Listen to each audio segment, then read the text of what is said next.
So he gets up and he stands nose to nose as well as Hickson can with Ivan, because Ivan was significantly taller. So.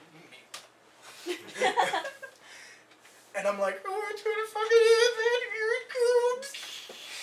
I think I was the only one smiling at this point. I'm like, he's gonna lay him out, and then I'm gonna jump over there and kick him a couple of times. And he's like, and walks off. And I don't know if it was just my brain, but I think everybody went, oh. Because everybody, and no one liked Ivan. He's one of those guys who is just there because he's a friend of a friend. And they're like, hey, you coming? Yeah, man, I got Ivan with me. I'm like, oh, dude, you had to bring his in. He was with me. He didn't have a way home. I could just fucking drop him off in the middle of nowhere. Yeah, you could have.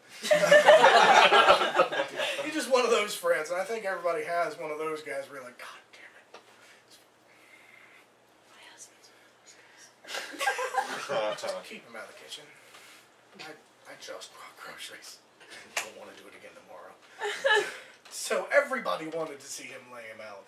It was just everybody started talking again after it happened, because the entire time there was nothing but silence, and it was great. I was like, Ivan, do you understand that you're going to get your ass kicked right now, and everybody's watching, everybody's going to laugh at you? And it was sad, because it didn't happen. It really didn't. And then that was the end of the story. Very anticlimactic to me. I just rambled on with it, but don't expect my stand-up to be any less or more climactic than that. It's just going to kind of end. Fair warning. So another little, oh damn it, I got my notes bad. Another little versus thing, and it actually might, because that was labeled as Hickson versus Ivan. And this one might explain why I'm fucked up. I was 10.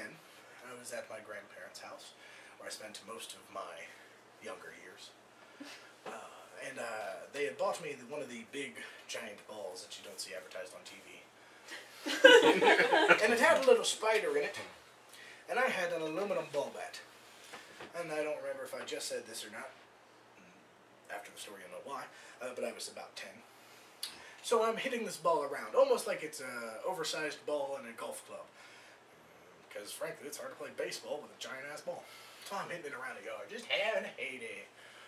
Well, I hit it about everywhere I could, except for one. So I set the ball in front of me. Get a good grip on that aluminum ball bat. And wind back and down. Any of you who know anything about balls, physics, momentum, I hit it, and it bounced right back up and smacked me in the forehead. Matter of fact, if you notice, there's a knot right there. That's why. I hit it so hard, I dropped the ball bat and start crying. And I ran around the ball about 4 times. Just because I literally, the statement, knock yourself stupid, it happened. And about the 4th time around the ball, I went, I might want to go inside and tell Mom. Before I'd pass out in the yard. So they didn't check on me. I'd have been out there for like an hour sunbathing. I think Anthony's taking a nap outside, lazy bastard. Then they would have left me for another hour. He's still sleeping. We should probably wake him up. See you. So I go inside, and they called the 1-800 nurse thing, and I didn't know existed. I was like, there's a nurse? They might have not have. I might have just been imagining the whole thing.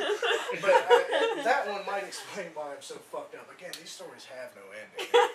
There's really no like, and ta-da! There's no punchline. I'm just retelling these fucking stories. I'll take a break from stories that actually happened to me, and I'll go back and revisit kind of something I told last time. As you know, I was raised by Bible bangers, so I was forced to go to church, forced to hear the stories. So I've got 2 that I would like to talk about.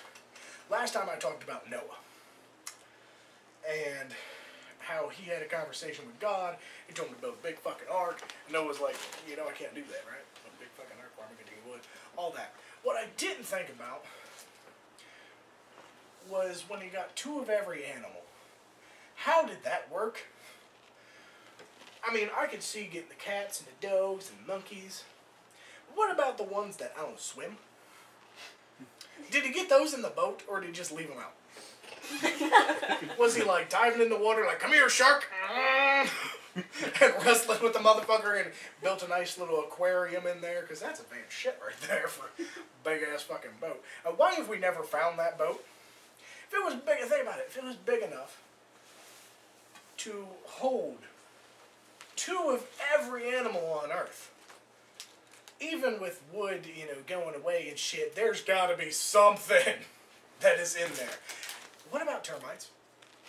Had to get 2 of those. Why did that not fuck up everything? Do you think there was breeding on the boat? Because for 40 days and 40 nights, none of those animals fucked? I don't know. I think Noah was sitting there with a rod like, hey! Wait till we're off the boat. Get these other animals excited. I'll have 50 bunnies by the time we're done. You understand me? And if you didn't get the animals, and I got this idea from Eddie Izzard, I will tell you, there should be a significant amount more aquatic animals than there are land animals. Because the world flooded. They can swim. So, why is there not more sharks than gorillas? Like, why is there not just... The entire oceans are filled with these fucking things. I don't get it, because you figure there would be more. I don't know, maybe I'm just fucking crazy to hit myself in the head with a ball bat. So I'll get off that, because I just don't understand it, and I have a lot of questions I don't think any of you can really answer, because it was probably a made-up story anyway. But my favorite story in the Bible, I'm going to tell this, and for those of you who know it, you will know that this is pretty much true. I exaggerate just a little bit, but I stay just enough on the facts because I have to, and I can't write this better than this. And this is the story of Job, which they tell in church. I'm going to tell you this story. Keep this in mind. They tell this to people at church. They tell this to children at church. This is the story of Job. Job was a man, and he had a wife, he had kids, and he had a big fucking farm. Obviously, they didn't say fuck. This is my goddamn story. And a big fucking farm, lots of crops, and lots of animals, and just a plenty of shit. Now, he worshipped God every day, and he thanked God for everything that he had. He was the fucking golden child of the great example of Christianity. I don't know where I was going with that. So, God notices this. I would sure hope so. Now, him and the devil were chilling one day. And the devil comes over and says, hey, I noticed your boy Job. He's pretty alright for you. He does everything for you. God's like, yeah, that was all mine. Don't see any of your other fucker people doing that. The devil says, hey, let's make a bet. I bet I can fuck with him, and he will tell you to fuck off. I bet. What? Just let me do it. And God's like, want to bet? Well, I know gambling's a sin, but let's do it. He says, I bet you can do anything to Job. Actually, right now, can't do anything to Job. Do anything to his family, anything to his farm, anything, just don't touch him. The devil says, got it.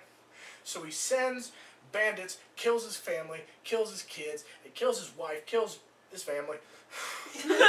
Sends a fucking fire or some shit, those details are a little sketchy, and it fucking kills all the cattle and all his animals and all the crops. His house burns down, everything. And at the end of it, Job still thanks the Lord for being able to breathe. That's a great thing.